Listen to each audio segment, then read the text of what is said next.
നമസ്കാരം. ബാലരാമപുരത്ത് കൊല്ലപ്പെട്ട 2 വയസ്സുകാരിയുടെ അമ്മയായ ശ്രീതു സാമ്പത്തിക തട്ടിപ്പ് കേസിൽ അറസ്റ്റിലായതോടെ പുറത്തുവരുന്നത് ഞെട്ടിക്കുന്ന വിവരങ്ങളാണ്. ഇവർ ഉൾപ്പെട്ട വമ്പൻ തട്ടിപ്പു സംഘം തന്നെ പ്രവർത്തിക്കുന്നുണ്ടെന്ന സൂചനകളാണ് ഇപ്പോൾ പുറത്തുവരുന്നത്. ദേവസ്വം ബോർഡിൽ ഡ്രൈവറായി നിയമനം നൽകാമെന്ന് പറഞ്ഞ് 10 ലക്ഷം രൂപ തട്ടിയെടുത്തുവെന്ന പരാതിയിലാണ് ശ്രീതുവിനെ പോലീസ് അറസ്റ്റ് ചെയ്തത്. നെയ്യാറ്റിൻകര സ്വദേശി ഷിജു എന്നയാളാണ് പരാതിക്കാരൻ.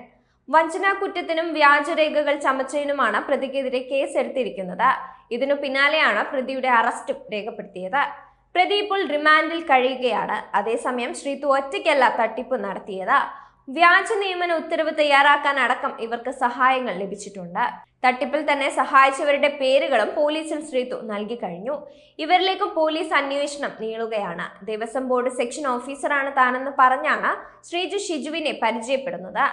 ജോലി ലഭിക്കാനായി 10 ലക്ഷം രൂപയും വാങ്ങി. തന്റെ പേഴ്സണൽ ഡ്രൈവറായാണ് നിയമനം എന്നാണ് ഇയാളോട് പറഞ്ഞിരുന്നത്.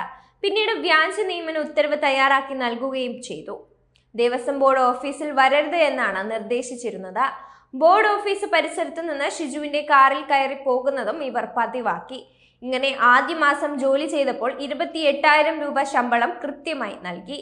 പിന്നീടുള്ള മാസങ്ങളിൽ ശമ്പളം കുടിശ്ശികയായി. തർക്കമുണ്ടായപ്പോൾ 1 ലക്ഷം കുടിശ്ശിക അടുത്തിടെ ഒരുമിച്ച് നൽകുകയും ചെയ്തിരുന്നു.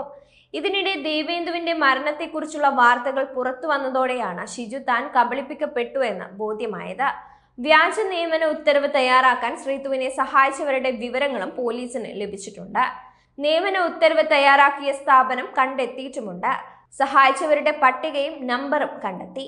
ഇവരെ പ്രാഥമിക അന്വേഷണത്തിന് ശേഷം കസ്റ്റഡിയിലെടുത്തേക്കും. ശ്രീതുവിനെ കസ്റ്റഡിയിൽ വാങ്ങിയ കൂടുതൽ വിശദമായി ചോദ്യം ചെയ്യുന്നുണ്ട്. സാമ്പത്തിക തട്ടിപ്പ് കേസിൽ ഞായറാഴ്ച രാവിലെയാണ് ശ്രീതുവിനെ പോലീസ് കസ്റ്റഡിയിലെടുത്തത്. റൂറൽ SP ഉൾപ്പെടെയുള്ള പോലീസ് ഉദ്യോഗസ്ഥർ പ്രതിയെ ചോദ്യം ചെയ്തിരുന്നു. തുടർന്ന് വൈകിട്ടോടെ അറസ്റ്റ് രേഖപ്പെടുത്തുകയായിരുന്നു. ശ്രീതുവിനെതിരെ സാമ്പത്തിക തട്ടിപ്പ് ആരോപിച്ച് 10 പേർ കൂടി പരാതി നൽകിയിട്ടുണ്ട്.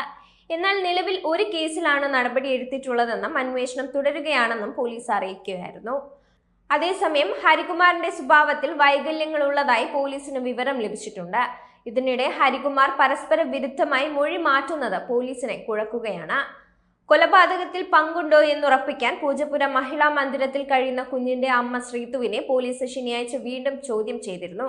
ഇതിനു പുറമെ സംഭവത്തിൽ ബന്ധമുണ്ടെന്ന് സംശയിച്ച ജോത്സ്യനായ ശംഖുമുഖം ദേവിദാസൻ എന്ന പ്രദീപ് കുമാറിനെയും അന്വേഷണ സംഘം വിളിച്ചു വരുത്തി ചോദ്യം ചെയ്തിരുന്നു. കൊലപാതകത്തിലേക്ക് നയിക്കുന്ന പല കഥകളും ഇതിനകം പോലീസ് പുറത്തുവിട്ടെങ്കിലും ഒന്നിനും പിൻബലം നൽകുന്ന ശാസ്ത്രീയ തെളിവുകൾ ലഭിക്കാത്തതാണ് പോലീസിനെ വലയ്ക്കുന്നത്. 29-ന് രാത്രിയിൽ ഹരികുമാർ വാട്സപ്പ് സന്ദേശം വഴി ശ്രീതുവിനോട് മുറിയിലേക്ക് വരാൻ ആവശ്യപ്പെട്ടിരുന്നു. ഇത് പ്രകാരം ശ്രീതു മുറിയിലെത്തിയെങ്കിലും ഉറങ്ങിക്കിടന്ന ദേവേന്ദു കരഞ്ഞതിനാൽ തിരികെ പോയി. ഇതിനെ തുടർന്ന് സഹോദരിയോടും 2 വയസ്സുകാരി ദേവേന്ദുവിനോടും തോന്നിയ വൈരാഗ്യത്താൽ കുട്ടിയെ എടുത്തുകൊണ്ടുപോയി കിണറ്റിൽ എറിഞ്ഞു എന്നാണ് റിപ്പോർട്ടിൽ ചൂണ്ടിക്കാണിക്കുന്നത്.